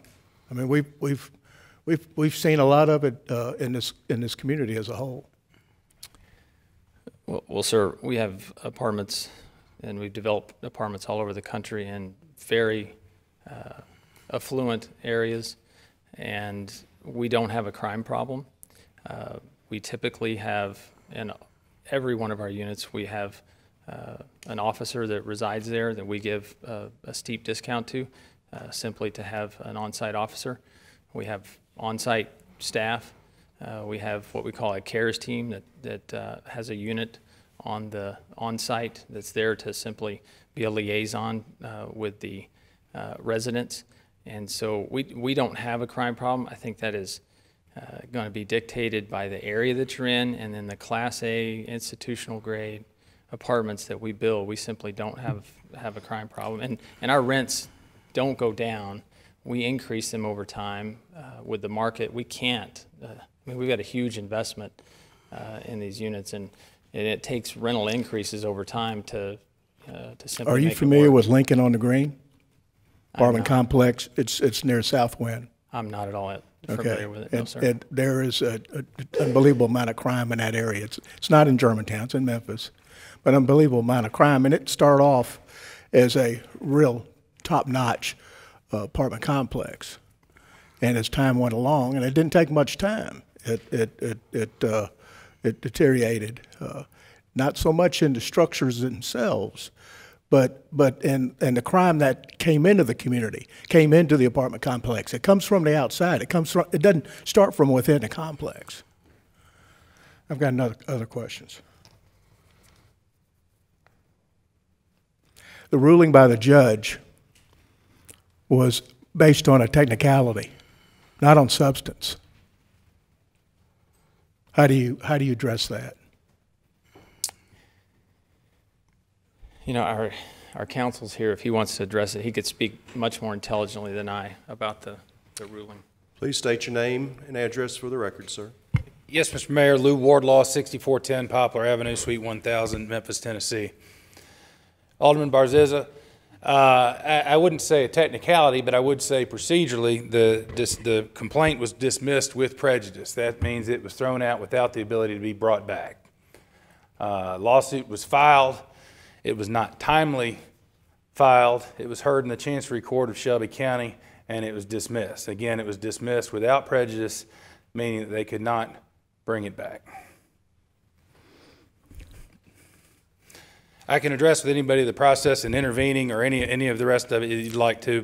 People rarely want to hear from the lawyers, though. Okay, let me add, since Attorney Harris is not here, and it's my understanding that Attorney Harris suggested that you should not enter into this this lawsuit. Is that correct? David Harris actually did not represent the city in the lawsuit. Ed McKinney did. David Harris represents the city overall as the city attorney. Well, then that legal counsel from the city, whoever it may have been, did advise that he not enter into the lawsuit, correct? I don't recall it being placed like that. I have deep respect for David Harris, and I would listen to whatever he had to say. It wasn't David Harris. I'm just saying counsel in general. Whoever the legal counsel was that was representing the city just said that it wasn't David Harris that contacted. It wasn't representing the city in this particular case. So that particular attorney, did that attorney contact you to suggest that he not enter into this case? I don't recall that at all, Alderman. We had many, many discussions about fighting this case. If I could explain, and this may set some of your questions, Alderman Yonda, we were on the same side of the V, so to speak. Ms. Pacunco and Mr. Connor sued the city of Germantown. We did not come in to say we would like to be on the side of Mr. Connor and Ms. Pacunco. My clients came in to say we want to be on the side of the city of Germantown. I worked lockstep with the city of Germantown Council in filing motions to dismiss their claim all the way. Everything we did, every one of the papers filed, Alderman, was exactly in concert with the city of Germantown. In the transcripts, I made a habit of standing up every time and saying, I agree with everything that Mr. McKinney just said. There was not one single instance in the lawsuit where the city of Germantown and my client, Watermark, were at odds in any way, shape, or form one time in the lawsuit. We came in to be a defendant in the case with the city of Germantown with the goal of having it dismissed as early as possible, and that goal was successful. We had it dismissed with prejudice by the Shelby County Chancery Court. I have a question for our legal counsel here. David. Yes, sir. In this particular instance, would it be permissible, since Mr. Connor, Ms. Pacunco did not have counsel and they represented themselves, could we have, was it permissible to have one or the other come up here and to represent themselves for some questions? Tonight? Yes, right now. I think it's permissible if the board's willing to hear it. Mr. Connor or Ms. Mr. Connor. Pacunco, if you want to come forward. I'm happy to address any other questions. Since they didn't have counsel, they were their own counsel. Well, we're not in court. So I understand that, but I'd like to have some clarification on his part as well. First of all, Mr. Mayor, thank you for introducing the affidavit from Ms. Pacunco. If you have any questions, read the affidavit again. She was very clear, very concise about what took place, and that was that he offered to fund our action against the city, period. Now read her affidavit again, and thank you again for introducing that. About the court, when we filed the first motion, and Mr. McKinney, Edward McKinney represented the city. When we filed, the first thing that came was a motion from the city to dismiss. It was followed by motion to intervene by the Watermark. Then after Mr. McKinney filed, then came a motion from the Watermark.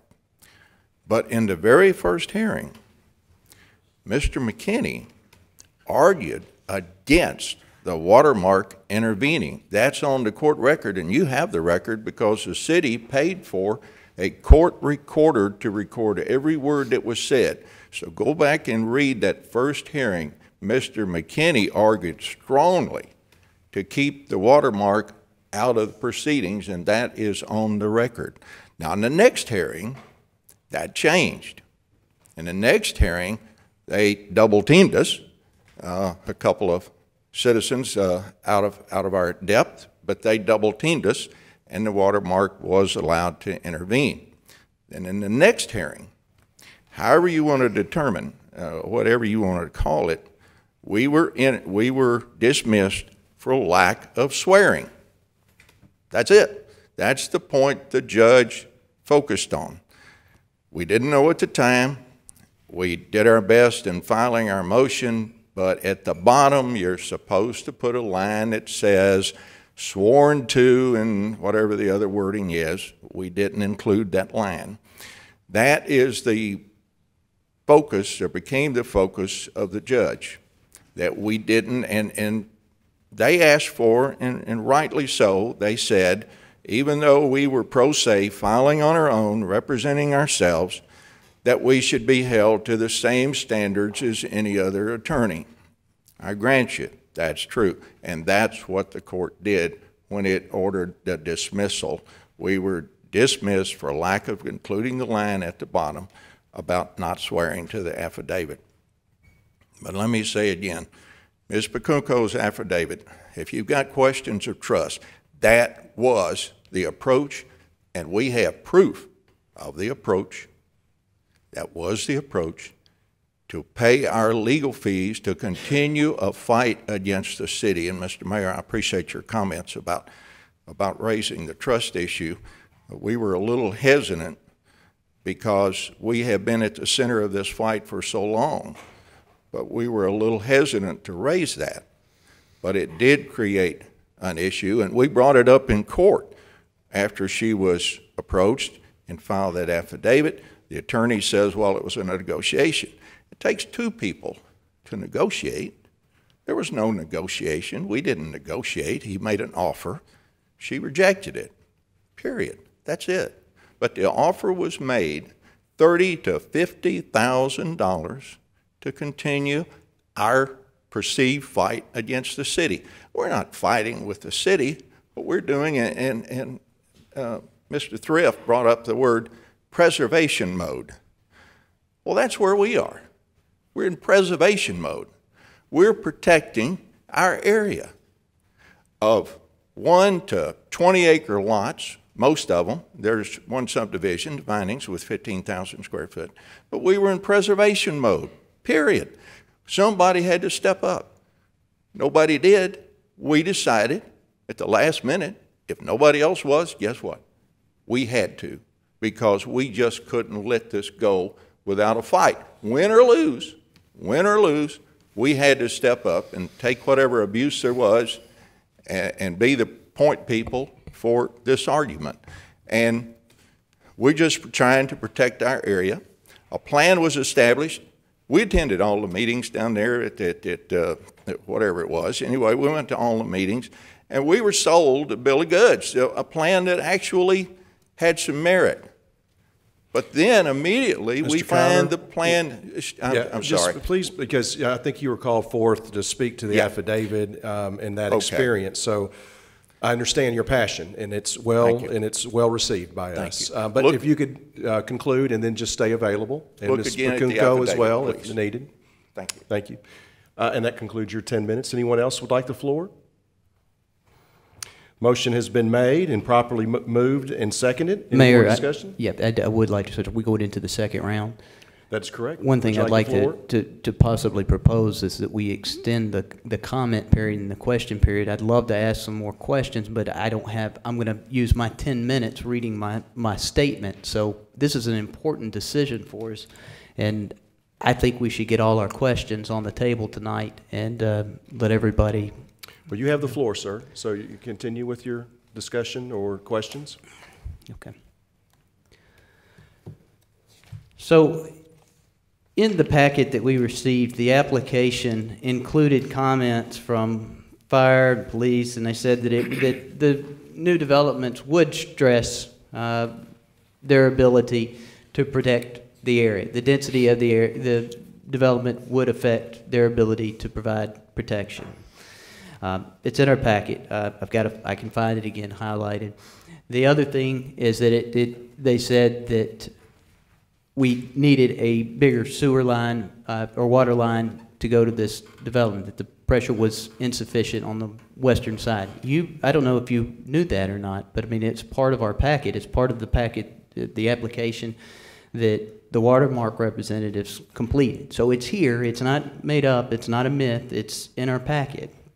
So I don't have a lot of time. I've summarized some of the things I was going to say tonight, but I ate up my time earlier, so I'm going to read in kind of my summary of why I'm actually opposed to the project. By the way, I've been opposed to the project from the beginning, before this other issue was ever raised. So my opposition pertains to some of the original opposition that I held at the beginning. Well, and before you begin your statement, I just want to remind the board that the motion and the question at hand is the development contract itself. So if we could stick to when we're given our reasons for either voting affirmatively or negatively on this particular item, let's keep in mind it's about the development contract itself. Continue, sir. Okay, so I'm starting my time now, Mayor.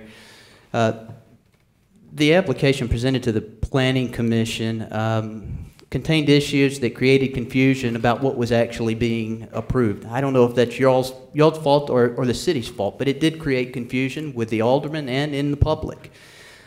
For example, the application represented the vote was pertained to 17.69 acres contained within Phase 19, but part of the vote was to remove the unit limitation in almost the entire 278 planned development. Furthermore, documents relevant to the agenda item were never presented to aldermen or the public for review prior to the July 2nd, 2018 BMA meeting. Information relevant to the agreements between the mayor's administration, landowners, and developers was not made available for review by aldermen and the public. I've requested some of this information. The mayor's administration either withheld it or redacted it. So I don't know what the costs are associated with some of those agreements, if they still exist or not. But I think it's very relevant to whether or not we enter into this development agreement with you. The administration cited economic development as the objective for approving the rezoning and development contract for Watermark Apartments without providing aldermen or the public with an estimate of the costs to the public or the economic benefits of the project. Aldermen specifically requested a cost-benefit analysis of the water line expansion and annexation, and the mayor's administration simply ignored us. The public was told the Watermark development had to be excluded from the apartment moratorium because the developer had a vested interest in the property. But I contend the developer's interest was minimal and the project should have been included in the moratorium until the city determines the impact on the city and the existing residents. The board approved an apartment moratorium citing concerns about public welfare, and the same concerns about public welfare arise from the Watermark property as well as the Viridian that's just down the road from your project. Approval of this project should be postponed until the city has concluded its impact study on all the apartments in the city. This is simply too much intense development planned near existing family neighborhoods. The character of these neighborhoods will forever be altered by the intensity of this and other developments planned for Forest Hill Heights. Again, studies should be conducted to determine the impact of the current plan, which deviates substantially from the small area plan that was presented in 2016. That plan represented a much lower intensity in growth of apartments. The small area plan study did not contemplate the new elementary school, standalone apartment complex north of Winchester known as the Viridian, or the rezoning of land in the area to increase density to allow for approximately 355 new single-family homes. The small area plan study also did not contemplate the new apartment complex planned at the corner of Winchester and Forest Hill Irene. Again, all Germantown apartments should have been included in the apartment moratorium to give elected officials and the public time to study the impact the density will have on public welfare. Because the development is in close proximity to residential neighborhoods, allowing the site to be rezoned for greater density goes against the city's goal to lessen street congestion and prevent overcrowding. It also goes against the city's goal to preserve natural resources and enhance the quality of life for existing residents. Other than the speculative contention that the small area plan would drive economic development, I contend there was no justification for the city to recommend rezoning a small parcel of the 1,400 acres that was annexed into Germantown in 2000. I contend the rezoning was arbitrary in nature and used primarily for the private interest of owners and developers of the property and was never truly related to the community as a whole. The city's sole justification for rezoning Forest Hill Heights in 2016 was to drive economic development. but the city has not provided substantial evidence to prove that the intense development of standalone apartment units will produce positive economic development for the community as a whole. From my perspective, the approval of the final plan and development agreement will simply produce yet another dense apartment complex on Winchester. Under the objective for quality of life in the city's Forward 2030 plan, it quotes Aristotle, who said, "Whatever creates or increases happiness or some part of happiness, we ought to do. Whatever destroys or hampers happiness, we ought not to do." As aldermen, we have a duty to act in the public interest, and I see no benefit of this project to the vast majority of existing Germantown residents. In fact, I think our current residents have been fleeced by city officials who intend to use public money to subsidize the development of this and other smart growth projects.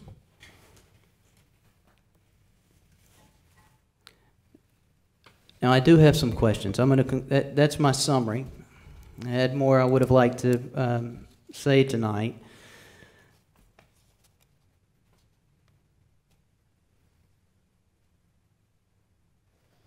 Mr. Ross?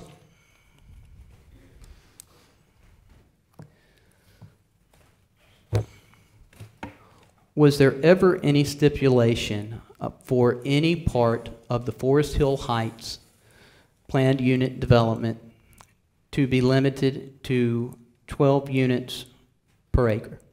No. Why does this outline plan state that multifamily residential shall be limited to a maximum of 12 dwelling units per acre? That was a staff comment as part of the analysis. You know, as you go back to the application that was also submitted and reference what Mr. Thrift said earlier, their original application was for 272 units. And while we don't want to relitigate the approvals that were done in December, they were approved as Phase 19, separate and apart from the 12 units per acre that were originally proposed over land that did not belong to them, nor did it belong to Forest Hill Associates, who had made the application for the adjustment. So as part of the 23-574 outline plan approval process, the board is allowed to make adjustments to the approval as it moves forward, and then the final plan has to comport to those approvals. So as part of 575, 23-575, the final plan for Watermark, it is comporting to the approvals that were done as part of Phase 19. As you know, we're here to talk about the development contract for Watermark and Phase 19 as it relates to the overall Forest Hill Heights planned development. But if we have removed the limitation on the entire planned unit development, then that would affect my decision on whether or not to approve the development contract for 17.5 apartment units here, because the way I look at this is that previously we had a limitation of 12 units, 12 dwelling units per acre for the, say, 278 acres, which I think is approximately. With all due respect, though, I believe that you're looking at it incorrectly. The approval of the Planning Commission in November was for 310 units. It was not for 17.5 units to the acre. That just happens to be the math. But the approval in the motion that was done by Planning Commission on November 7th, 2017 was for the 310 units. The justification for the 310 units goes back to the design guidelines that were part of the concept master plan, the small area plan that was approved. Utilizing those urban design guidelines, the decision was made through these 5 different meetings, these 5 different discussions with the Planning Commission to develop street front facing buildings and activated streetscapes to create an engaging space in place as part of this development. Being a 278-acre development, we have to look at this as an elephant and take it one bite at a time. The Watermark development is simply that first bite, that first part of creating the community down in there.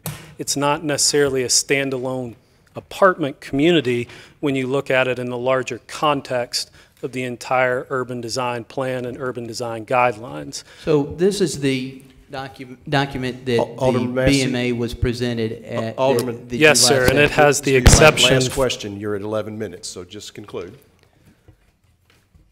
This is the document that we presented at the BMA meeting when we approved the warrants for the Watermark apartments. You can see on the documents that it clearly said that multifamily residential shall be limited to a maximum of 12 dwelling units. And that we were asked you have to strike. you have to read the rest of it.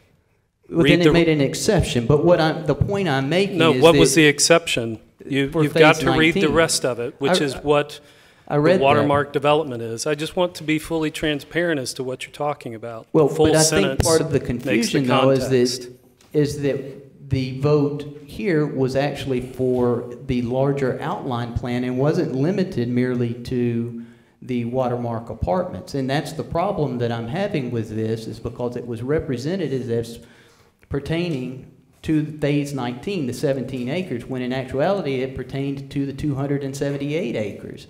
So we not only allowed the Watermark to have 17 and a half acres, we also removed the limitation from any other project that might want to build apartments in the remaining parcel. You have to remember, though, that apartments are one use within the T5 district. And so the request of the amendment to the outline plan was to allow T5 uses. And then the specific limitation was set for 17 and a half units to the acre for phase 19, which was relative to the request of Watermark. Any other phases that will follow, 21, 22, 23, however far it goes, for the entire 278 acres of the, give or take, of the Forest Hill Heights will be in front of you as amendments to that outline plan and be viewed as part of their individual merits, but also how they fit into the larger context of the small area plan. But without the 12-unit limitation, they'll have a right by use to... Alderman, staff has answered your question, and in fairness to your colleagues, if anyone else would like the floor at this time? It's been properly motioned and seconded. Please call the roll. Alderman Gibson. I feel the need to qualify my answer based on... Point of order. Mayor, if we're What's your point of order, please? Well, it's, the vote is, we're at voting now. I don't mind reopening the discussion. It's what I actually recommended, Alderman Gibson, but we should all have an opportunity to do that. So if we want to do that, if you'll make the motion, I'll second it, and we'll reopen the discussion. Thank you for your point of order. Currently, Vice Mayor has the floor, and as a result, she can speak at will right now. Based on the conversation that you were included in with our attorneys prior to executive session, they stated that if we were voting in the negative, we needed to qualify our answer. And so that's what I will be doing. To qualify my vote, I feel that it's incumbent on me as an alderman to make certain that I weigh the credibility of this affidavit that's come before us. It was an important document for us to see. And when we did meet with the attorney, conversations that we've had here tonight, I still have grave concerns with the actions of the developer. Negotiations are complicated. We know that. And whether this was an unintended consequence or not, the import weighs very heavily with me. When we look at these development contracts, they come before us, and if I, as an elected official for the citizens that I represent, if I have lost confidence in a project based on something that has occurred, I have to vote no, and that is my vote. Continue with the roll call. Alderman Massey. No. Alderman Owens. For the reasons I stated previously, as well as those brought forth by the mayor, I vote no. Alderman Yonda.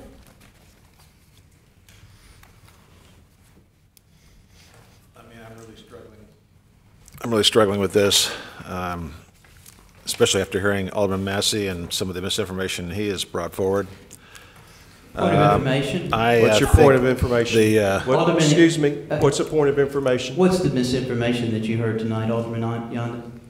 Point of information is regarded about. Ask me. Yeah, hold on. It is more regarded toward asking of rules. So let him answer the question. I will. You can't ask me a question. Alderman Yonda, if you could limit your comments thank to you. whatever reason that you would give for your vote and cast your vote. You're not going to make him answer the question? He's just going to be allowed to say whatever he wants to without You certainly do. I'm currently more or less admonishing him right now. So please continue with either your statement on your for or against and cast your vote. Please refrain from speaking to the other alderman. Roger. I believe what he said to us to be true, and I'm voting yes. I thought I was voting no, but I'm voting yes. Alderman Barzizza? My vote is no. I was extremely uncomfortable with your actions in reaching out to the plaintiffs. Other reasons, people don't want it. The people own this community, not the developers. The people have a vested interest in their residences. Just like they own a car, it's their car. Their house is their house. But the apartment is somebody else's just when the next guy decides to move out. Yeah, you would have a vested interest, but you don't live here. So being another reason, one more reason, is that, no, I'll just leave it at that. I stand firm with my vote, no. The motion fails. We move to item number 11 on the agenda this evening, revised final plan, the Shops of Saddle Creek, South PUD amended. Mr. Ross.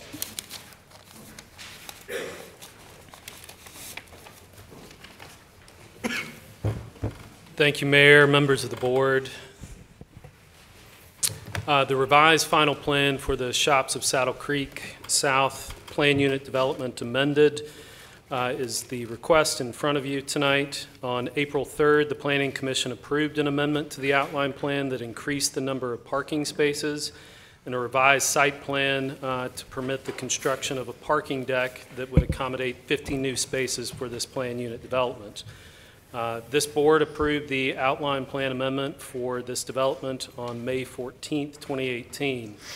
Since that time, the approval of that parking lot was taken to the Design Review Commission to review the aesthetics of the plan, and that brings it into conformance with the Section 23575D of the zoning ordinance that says the final plan is subject to review and approval of the Planning Commission and the Design Review Commission prior to forwarding it on to the mayor and aldermen for action.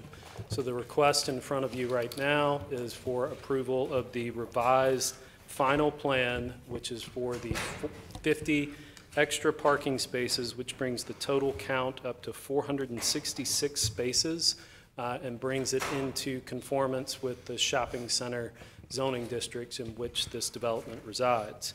This project does fulfill 2030 strategic objective of economic development policies encouraging investment in key commercial areas and economic development practices supporting economic sustainability. Happy to answer any questions. Thank you, Mr. Ross. Is there a motion to approve the revised final plan for the Shops of Saddle Creek South Planned Unit Development as amended? So moved. Second. Motion and a second. Any discussion? Please call the roll. Alderman Massey? Yes. Alderman Owens? Yes. Alderman Yonda? Yes. Alderman Barzizza? Yes. Vice Mayor Gibson? Yes. Motion carries. Much needed added parking there in Saddle Creek. We've reached the conclusion of our agenda and meeting this evening. We are adjourned.